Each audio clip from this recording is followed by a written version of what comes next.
احسان کرے اور دلوں کو جیتے۔ ہم سب اپنی زندگی میں خوشی، سکون اور عزت چاہتے ہیں، لیکن اکثر ہم یہ بھول جاتے ہیں کہ ان نعمتوں کا ایک آسان راستہ دوسروں کے ساتھ حسن سلوک اور احسان ہے۔ بہت سے لوگ یہ سمجھتے ہیں کہ احسان صرف مالی مدد کا نام ہے، حالانکہ اسلام کی تعلیم اس سے کہیں زیادہ وسیع ہے۔ ایک مسکراہٹ، نرم لہجہ، کسی غمزدہ شخص کی دلجوئی، راستے سے تکلیف دہ چیز کو ہٹا دینا، کسی پریشان انسان کی بات صبر کے ساتھ سن لینا، یا ضرورت مند کے لیے آسانی پیدا کرنا بھی احسان کے خوبصورت مظاہر ہیں۔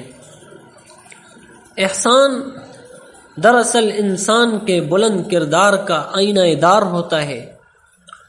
جب انسان دوسروں کے لیے آسانیاں پیدا کرتا ہے تو اللہ تعالیٰ اس کے لیے بھی آسانیاں پیدا فرما دیتا ہے۔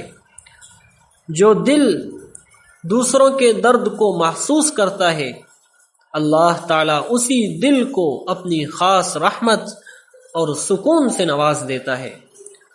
یہی وجہ ہے کہ نیک اور خوش اخلاق لوگ صرف زبان سے نہیں بلکہ اپنے کردار سے لوگوں کے دل جیت لیتے ہیں۔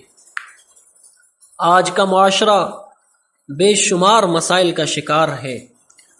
نفرتیں بڑھ رہی ہیں، تعلقات کمزور ہو رہے ہیں، اور ہر شخص اپنی ذات میں گم ہوتا جا رہا ہے۔ ایسے حالات میں اگر کوئی شخص دوسروں کے ساتھ محبت، ہمدردی اور خیرخواہی کا رویہ اختیار کرے تو وہ اندھیروں میں روشن چراغ کی مانند بن جاتا ہے۔ اس کی موجودگی لوگوں کے لیے راحت، امید اور اطمینان کا باعث بنتی ہے۔ قرآن و سنت ہمیں یہی سبق دیتے ہیں کہ نیکی کا اصل معیار اخلاص ہے۔ اگر آپ کسی کی مدد کریں، کسی کا بوجھ ہلکا کریں یا کسی کے چہرے پر مسکراہٹ لے آئیں تو اس کا بدلہ لوگوں سے نہیں بلکہ اللہ تعالی سے طلب کریں، کیونکہ لوگوں کی تعریف عارضی ہے لیکن اللہ تعالی کا اجر ہمیشہ باقی رہنے والا ہے۔ کبھی ایسا بھی ہوگا کہ آپ کسی کے لیے بہت کچھ کریں گے مگر وہ آپ کی قدر نہیں کرے گا۔ بعض لوگ آپ کے احسان کو بھول جائیں گے اور کچھ شاید اس کا اعتراف بھی نہ کریں، لیکن ایک مومن کا دل ان رویوں سے مایوس نہیں ہوتا، کیونکہ وہ جانتا ہے کہ اس کا رب ہر نیکی کو دیکھ رہا ہے اور اس کے ہاں کسی عمل کا اجر ضائع نہیں ہوتا۔ یاد رکھیں، خوش اخلاقی صدقہ ہے، دوسروں کی مدد عبادت ہے، اور لوگوں کے لیے آسانیاں پیدا کرنا اللہ تعالیٰ کی رضا حاصل کرنے کا بہترین ذریعہ ہے۔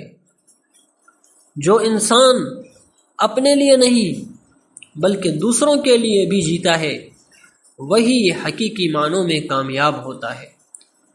تو آئیے آج ہم یہ عہد کریں کہ اپنی زبان کو نرم، اپنے رویے کو بہتر اور اپنے دل کو دوسروں کے لیے رحمت بنائیں گے۔ جہاں بھی موقع ملے کسی کی مدد کریں، کسی کا حوصلہ بڑھائیں، کسی کے غم بانٹیں، اور ہر نیکی صرف اللہ تعالیٰ کی رضا کے لیے کریں۔ تو اللہ تعالیٰ ہمیں حسن اخلاق، اخلاص، احسان اور خدمت خلق کی توفیق عطا فرمائے، اور ہماری چھوٹی سے چھوٹی نیکی کو بھی اپنی بارگاہ میں قبول